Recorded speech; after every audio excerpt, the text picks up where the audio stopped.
Welcome to the GDPR Weekly Show, one of the top 5 GDPR podcasts worldwide. Here is what's coming up in this week's episode. Welcome to episode 216 of the GDPR Weekly Show, the number one GDPR podcast worldwide. Coming up in this week's episode, we have news that the ICO has found that the UK Ministry of Defence and Home Office ignored data subject access requests. Then over to Australia, where we have an update on the Optus data breach, which we first mentioned to you last week here on the GDPR Weekly Show. We then have news of how hackers are helping in protests against Iran. We then travel to Canada with news of a data breach at the Canadian Border Agency. And then to Washington State in the USA, where Seattle Children's Hospital has had a data breach. We then return to the UK, where a survey finds that older borrowers are reluctant to share their financial information online.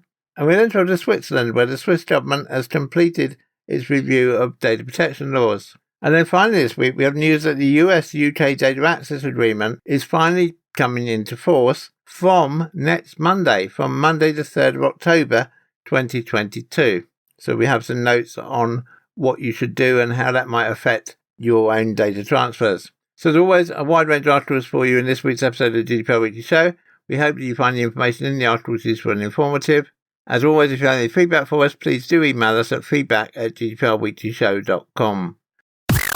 Wished it was a simple guide to GDPR? Well, now there is. GDPR Made Simple. Available now on Amazon.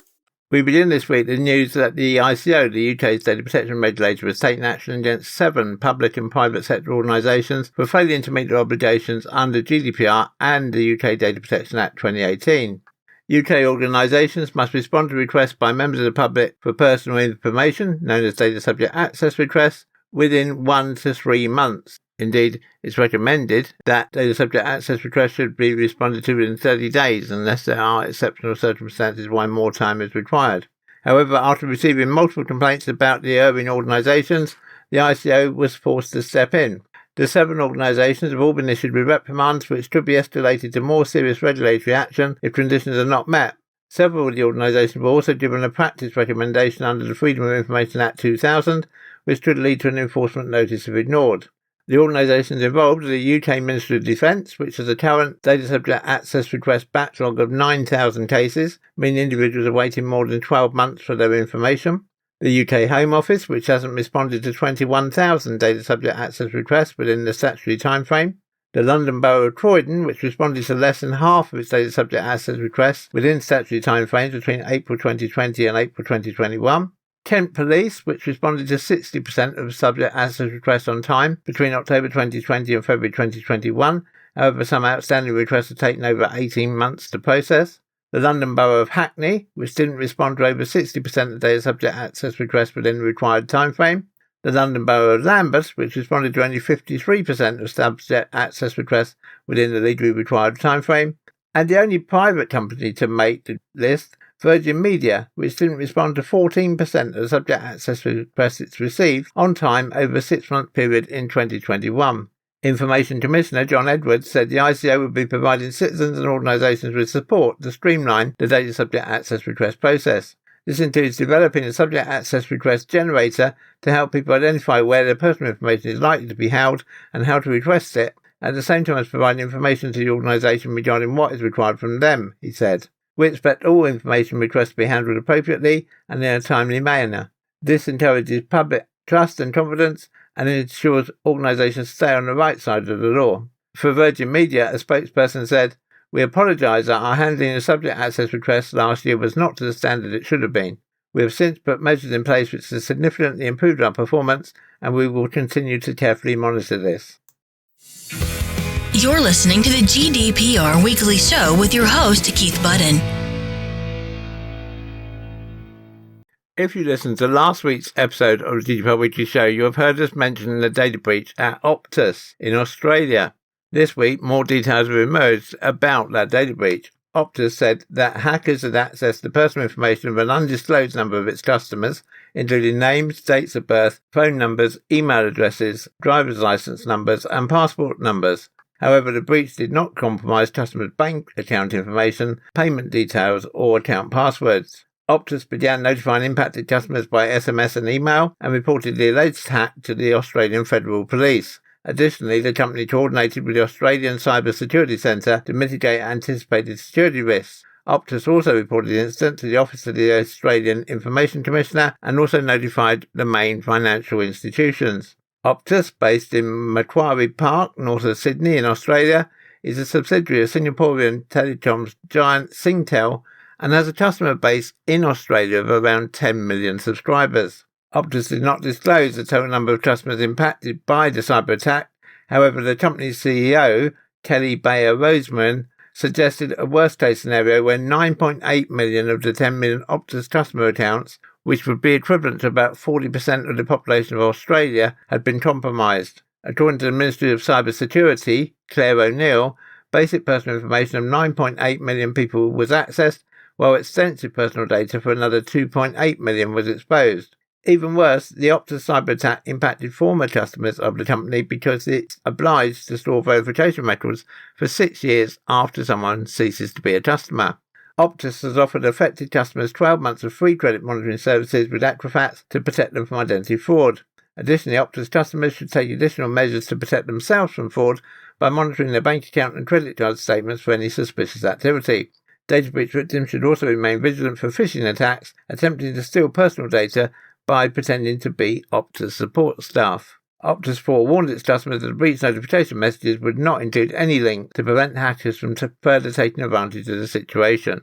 Optus has attributed the intrusion to an unnamed foreign threat actor whose IP address hopped across unspecified European countries. Meanwhile, a threat actor identifying themselves as Optus Data claimed responsibility for the attack and published 100 records of stolen data on the popular hacking platform Breach forums. They demanded a $1 million ransom in Monero cryptocurrency, threatening to publish all 11.2 million records in batches. Subsequently, the threat actor released the first batch of 10,000 records, promising to release more until Optus complied with its request. However, the attacker unexpectedly changed their mind, citing too many eyes and promising not to sell or publish any more data. Additionally, they apologised to 10,200 customers who had been exposed and Optus for scraping the database, claiming they had no way of reporting the data breach. It is believed that the data breach occurred because of an unsecured API access point. If we receive any more information on this from Optus or from the Australian regulators, we will of course bring it to you in the next available episode of the GDPR Weekly Show. Several hacktivist groups are using Telegram and other tools to aid anti-government protests in Iran to bypass regime censorship restrictions amid ongoing unrest in the country following the death of Mahsa Amini in custody.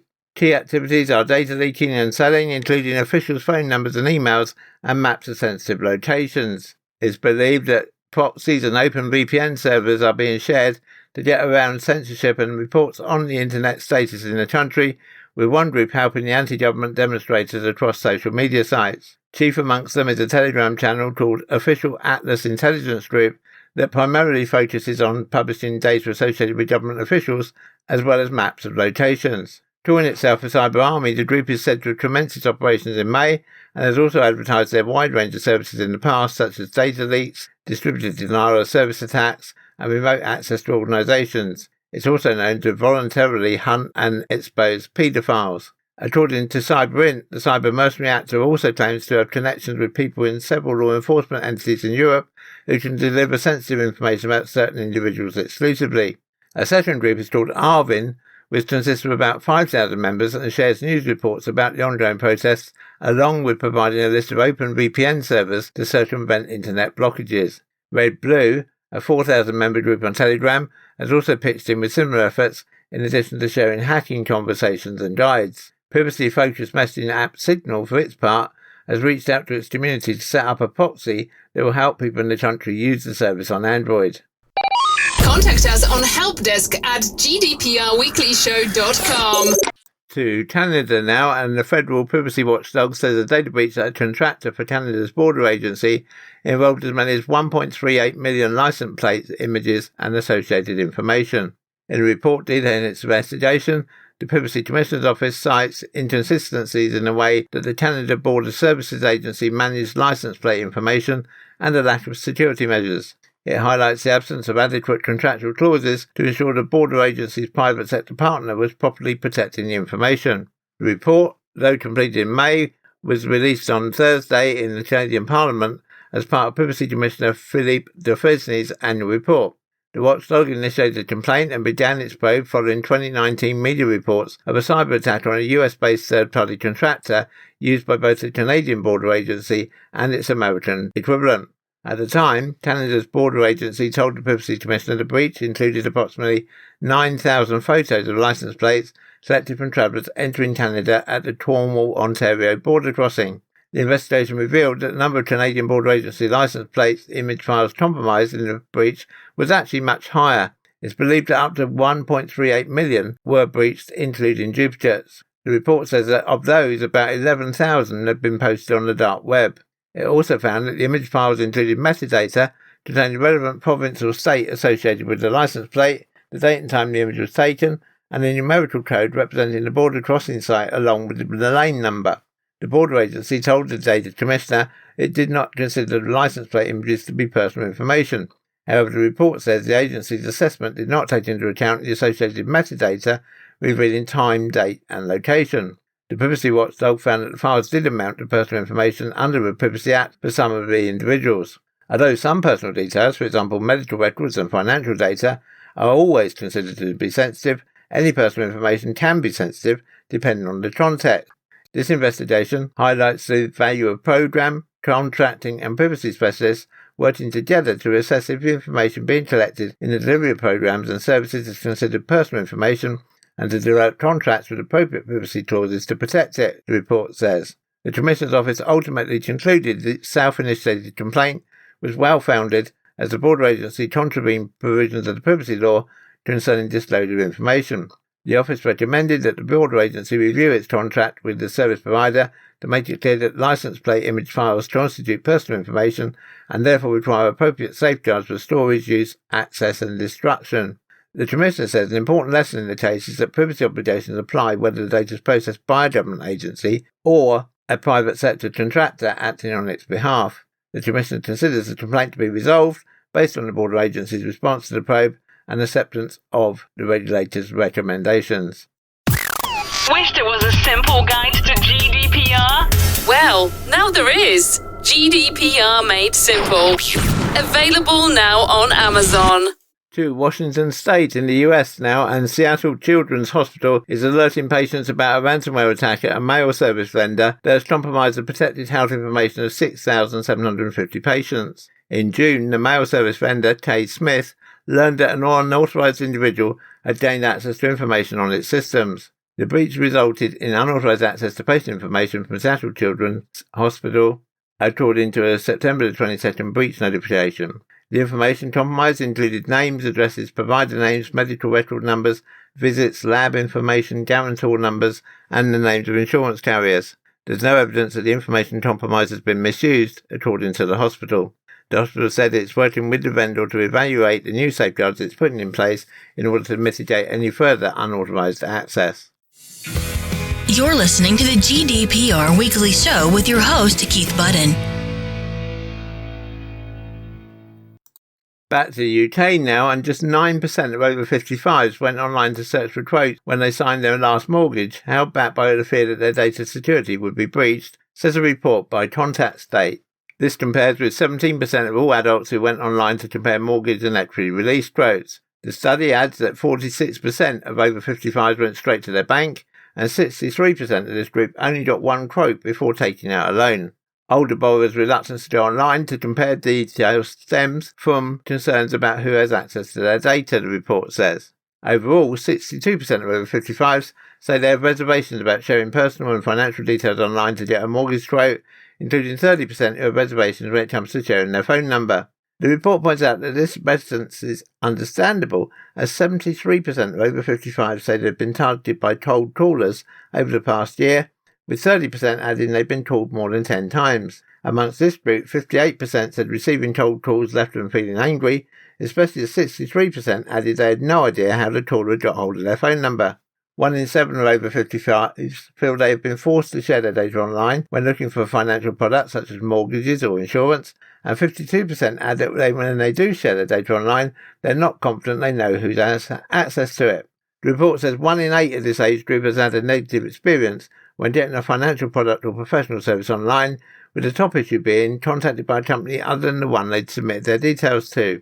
In this older group, 84% said they'd be unhappy if they submit their details to one company and were told by another, with 96% adding they would be worried about the security of their data if that had happened.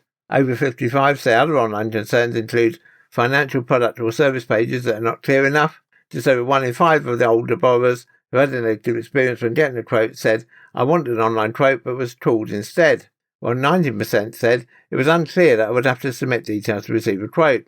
Overall, 39% of over 55s are less willing to share their data online than they were 5 years ago, and despite the huge shift to digital financial services, 69% add they would still rather not go online if they wanted to remortgage again.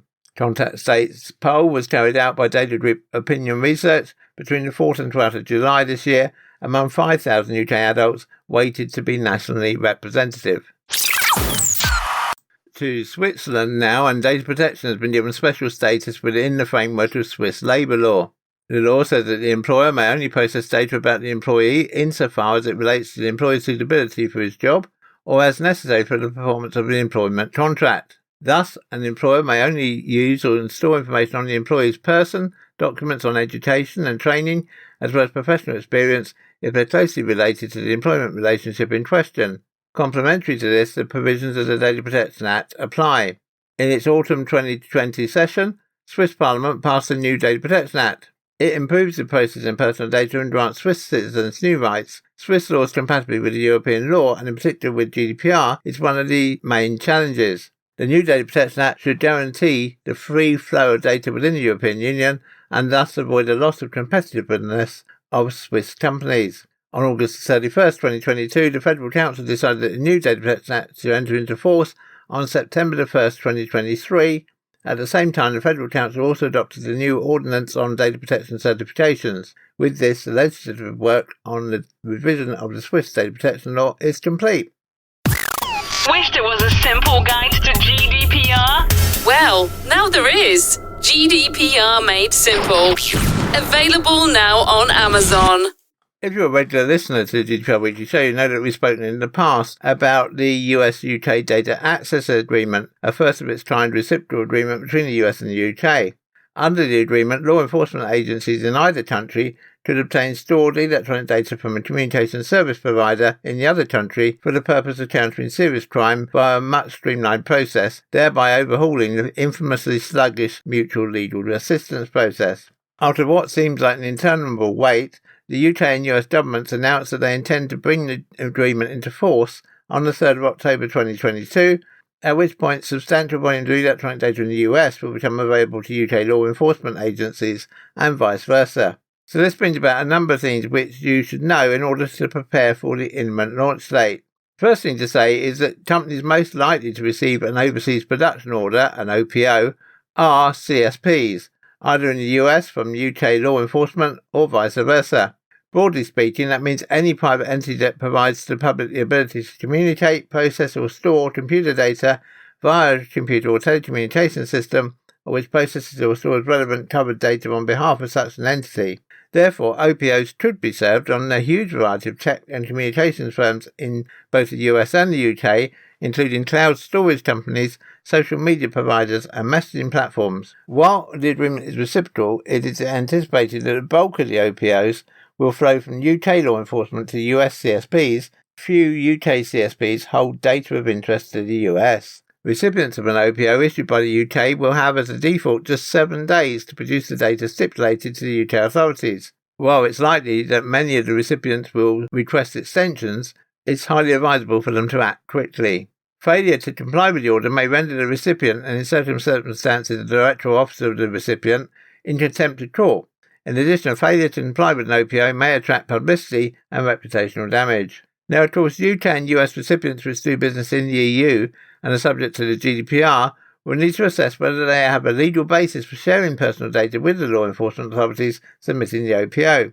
UK CSPs receiving an OPO from US authorities will need to assess whether the transfer of personal data to the US can be done in accordance with requirements of UK GDPR and applicable case law.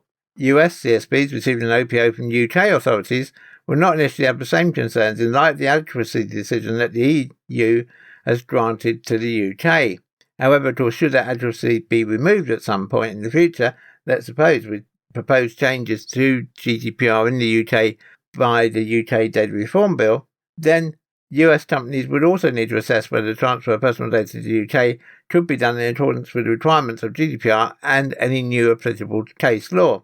It's expected that OPOs may and will be challenged on a significant number of different grounds, including for breach of data protection laws and to determine the applicability of US and UK legal privilege protections. The primary venue to challenge OPOs sent by UK law enforcement will be the courts of England and Wales, however it's likely that challenges will be made at the same time in the US. Any parties served with an OPO are encouraged to seek legal advice as soon as possible to ensure suitable steps are taken to challenge the OPO if necessary, and ultimately to assist in successful compliance with the OPO and balance the various competing interests wherever possible. Contact us on helpdesk@gdprweeklyshow.com. We hope that you've enjoyed this week's episode of the GDPR Weekly Show and that you found the information useful and informative. We do really appreciate your feedback, so please do email us at feedback@gdprweeklyshow.com with any comments you might have about the articles we've raised this week, or indeed any suggestions you might have for improvements to the show. The GDPR Weekly Show is a Insurity production. Please be advised that any advice given during the show is general in nature and should not be taken as specific legal advice. You should always seek legal advice according to your own specific circumstances. Until next time, bye-bye.